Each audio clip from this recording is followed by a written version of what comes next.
Okay, so we want to do environmental analysis. Environmental analysis. That is analysis of the environment. The first question says that why do managers need to understand the environment? Why do managers need to understand the environment? The skeleton we'll be using to solve this question is in three folds. The first thing we'll look at is the environment. We'll consider the environment. What is the environment? What does the environment entail? Then we would hit critically on why managers need to understand the environment. Why managers need to understand the environment.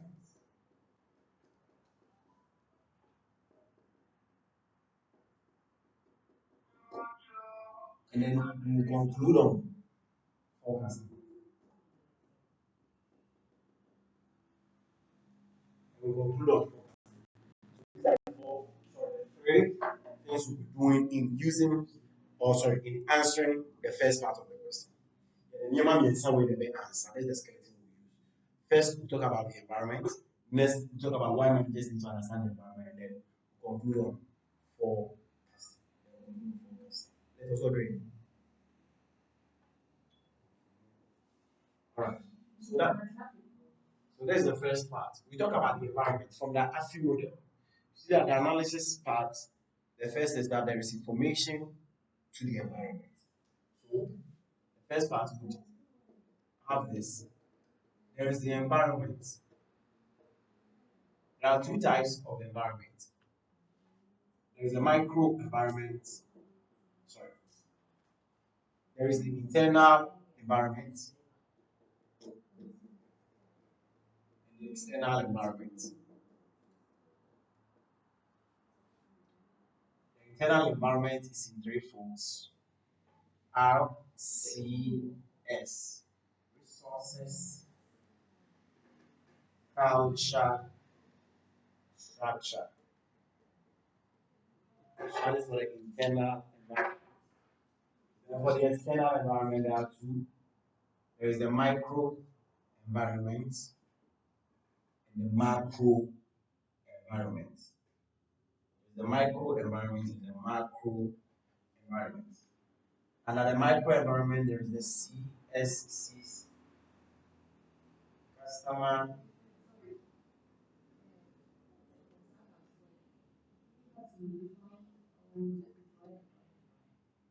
The first thing you need to talk about is the environment. If you draw this, you have even spoken about it. Because the focus is not this, the focus is this. Business analysis question. Listen. Business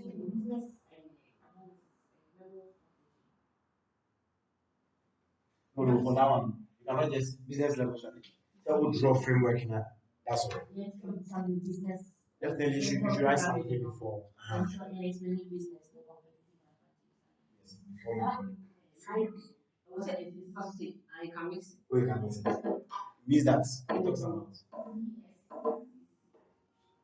Then there's the macro environment.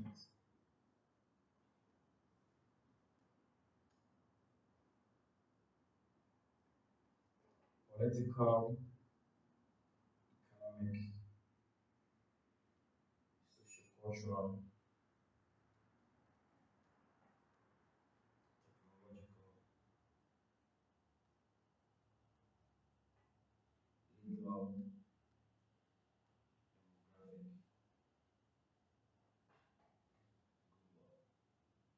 demographic, anyway, you hear us say these things must represent. Maybe prior, but they kind. S minus E plus DG. Maybe prior, but they kind. So once I am doing this up, go abroad, you understand these seven parameters should reflect everything. So let's represent this indicating that this is the composition of the environment. This is the composition of the environment. And then you come to talk about why managers need to understand the environment. And the focus is that managers need to understand the environment by understanding the characteristics of the environment. Once they understand the characteristics of the environment, they have understood the environment. Because it's the characteristics of the environment or the features of the environment that make up what the environment is. And there are four features of the environment. So managers need to understand the environment because one, the environment is dynamic.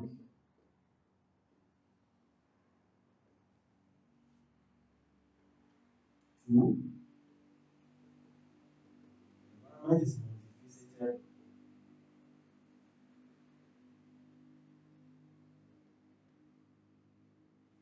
Three, the environment is complex.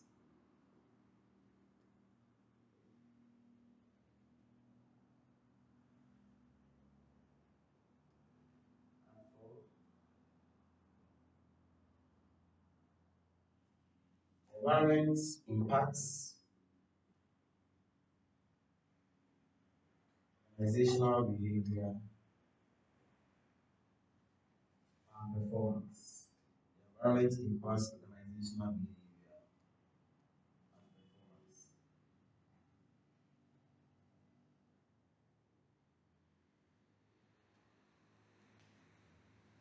So why do managers need to understand the environment? They need to understand the environment because the environment is dynamic. The dynamism of the environment means that the environment is always changing. The environment is always changing. Number two, the environment is multifaceted, means that it has multiple phases. Because it has multiple phases, it makes the environment complex. The complexity of the environment has an impact on organizational behavior. The complexity means that it touches on various things that have direct impact on the behavior of the people who are working in it, and then subsequently or consequently on their performances. So these are the four major reasons why managers need to understand the environment. But then you don't end this discussion here. And yes, the question says that why must managers understand the environment? Until we throw in that environment. We wrote it.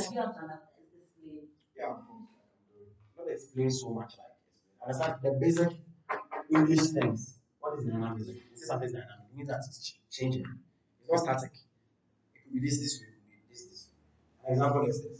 When you come here, the macro environment, the political part of the macro environment, there could be democracy, there could be autocracy.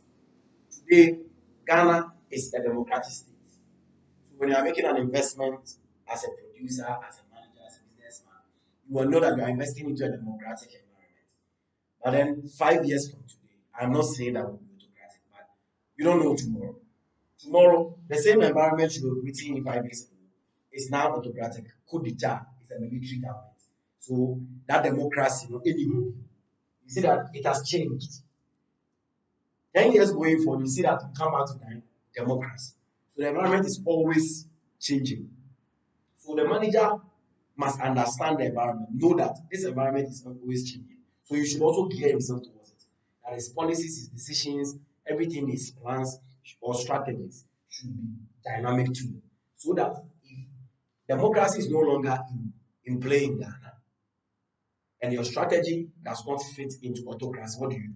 So your strategy should be in the form that whatever dynamism happens, it can also be dynamic. So that I can meet the changing demands of the dynamic environment. The environment is multifaceted. There are three phases of the environment. There's the internal environment, there's the task environment, there's the general environment. You see, there are different phases of the environment that you can talk about. It means that the environment talks about different things at different times. These different phases of the environment makes the environment complex. Even from this thing we've drawn over here, this view, you see that the environment has different phases. It has an internal side, it has an external side. Every organization has an internal environment and an external environment. Like we do SWOT, we see that LCW would the strengths talk about your internal environment, what you can do, what can be done by an organization. And the opportunities and the threats talks about the external environment, the opportunities you can capitalize from outside from the external environment.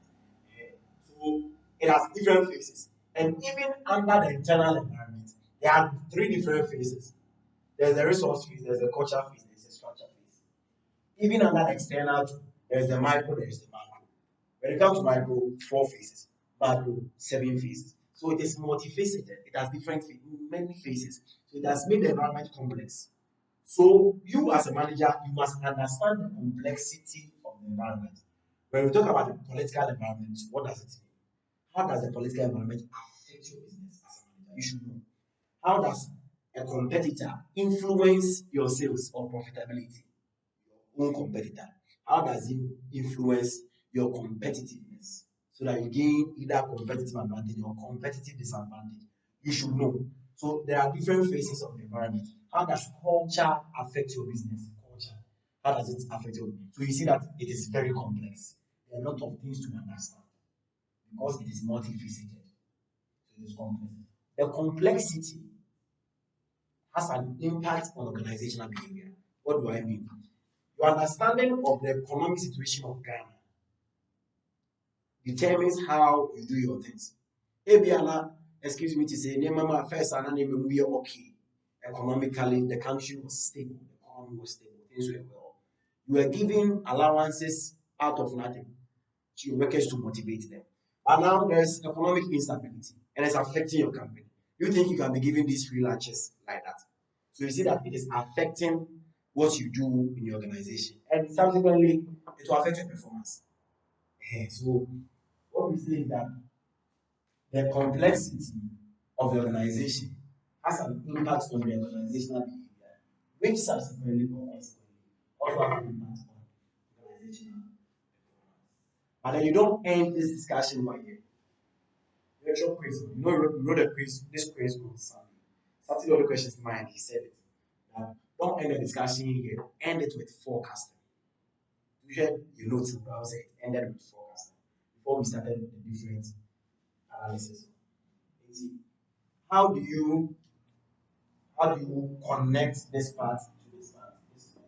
So he says that the manager's ability, the manager's ability to understand the environment based on these factors helps him to improve his forecasting abilities.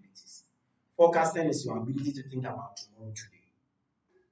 So the idea is that when a manager is forecasting, he appreciates the current environment, the now, the today. He appreciates the situation, the condition of the company today, but he still thinks about tomorrow. Are you getting it?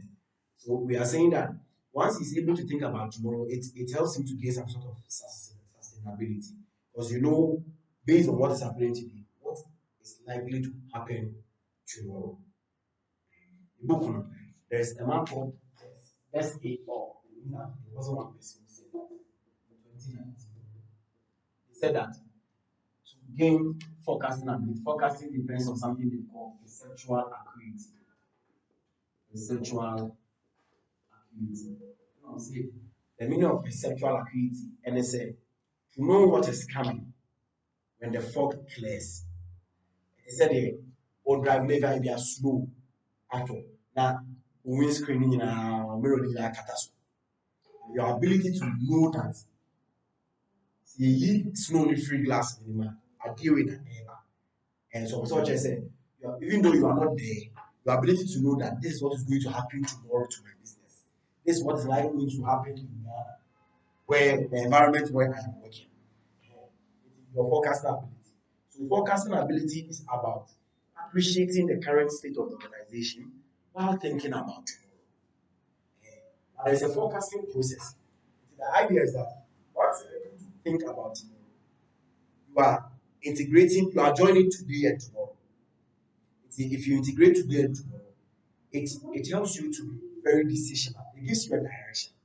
Because when you said, now 10 years later, this can happen in Ghana, this can happen in this environment we are operating. So it gives you a sense of direction. And once you have a sense of direction, you have a sense of focus. And the sense of focus will give you a balance between the two environments, and that will really help you. Let me draw the process. The focusing. So, yeah, really.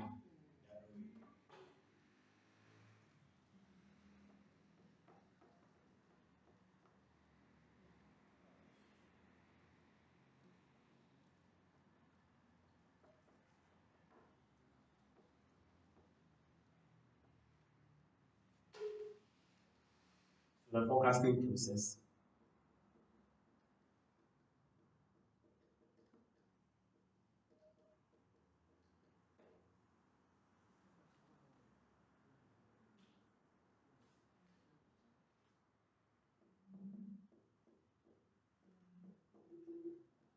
Forecasting is about today and tomorrow.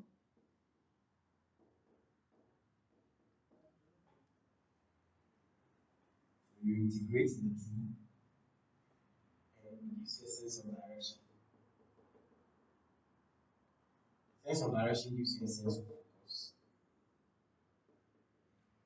The focus brings a balance of things between the internal and external environment. When there is balance of things, it helps you to be proactive so that you have reduced response time.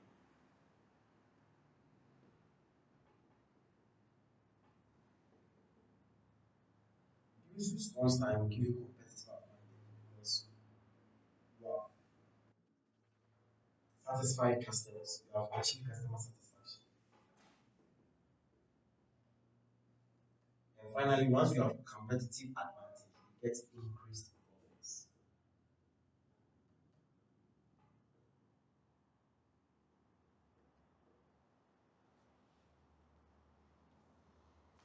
Once you have competitive advantage, improve market share, improve profits.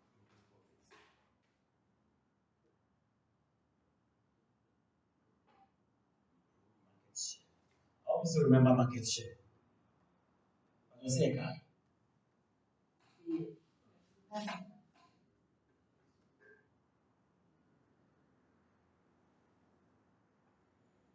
also business here, guy.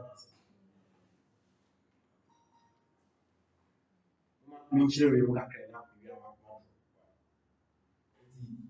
forecasting. The idea of forecasting is you are appreciating you are agreeing with the current situation today. While you are also thinking about tomorrow for the organization. You are appreciating the current state of the organization today. While you are thinking about the state of the organization tomorrow. Once you do that, you are integrating today and tomorrow. You are integrating means that you are joining today and tomorrow. When you do that, it gives you a sense of direction. Because you know that this is where my organization will be tomorrow. This is where my organization will be next year. So this is the direction we are going. And once you have a sense of direction, you have focus, you have a particular thing you want to achieve. The focus is there because you have gained a balance of it. A balance is you have gained a balance between the internal and external environment. Now you are able to know what you can. You know that I've told you here. I also say the strength and weakness are the internal environment. The opportunities and threats are the external environment. What the external environment tells you is these are the opportunities available, and the internal environment tells you this is what can be done, this is what we have, these are our strengths, this is what we cannot do, these are our weaknesses. So based on the opportunities the external environment is presenting, this is what can be done. So now there is a balance between what the external environment is presenting and what we can also do. So we know what we can do out of it. And yet, not every opportunity that the external environment presents can be met by your organization. Yesterday, do you remember when we were doing business level strategy? At the point where we were talking about the fact that the organization, there are three questions. Business level strategy is about two things: the issue and the question. The issue is the competition. The question is how do we achieve customer satisfaction? And then in answering that question, also how do we achieve competitive advantage? In answering that question, we must answer three questions: who is the customer? What are the needs of the customer? How do we achieve or satisfy his needs? Or how do we achieve customer satisfaction? He said that the implications of those questions are that the organization should ask himself, do you have the resources, the capabilities to achieve customers or give the customers what they want to satisfy their needs? So the balance of it means that the opportunity that the external environment is presenting to you as an organization, what can you do about it? So the agreement should be there, the two should fit. Once there is a balance of it, it helps you to get reduced response time. What is response time? Response time is the time taken by organizations to respond to the needs of their customers. They say, why? So, what they do, they do all they do, and back in 2 hours time. A response time is 2 hours. We get about 30 minutes. The response time is 30 minutes. So, response time is the time you take as an organization to respond to the needs of the customer. So, once there is a balance, there's an agreement, the response time will reduce. And when your response time reduces, you get competitive advantage. And I anticipate. You would want to buy food from places that will get it earlier. So you get competitive advantage. Once there's competitive advantage, you have advantage over your competitors. It means that the market that you are sharing with your competitors, you are getting an improved market share, a higher market share. If you get improved market share, what does it mean? It means that your profit margins are going up. So you have improved profit. So this question will end with this for this framework. You start telling us what the environment is, and then you indicate the reasons why managers need to understand the environment. And then you implicate it by saying that the ability of all managers understanding this would improve their forecasting abilities. This forecast. Are you getting it? Is that question you? And just so direct. We'll go straight, confirm 4 points with blah blah blah blah blah. This is how we go about this question.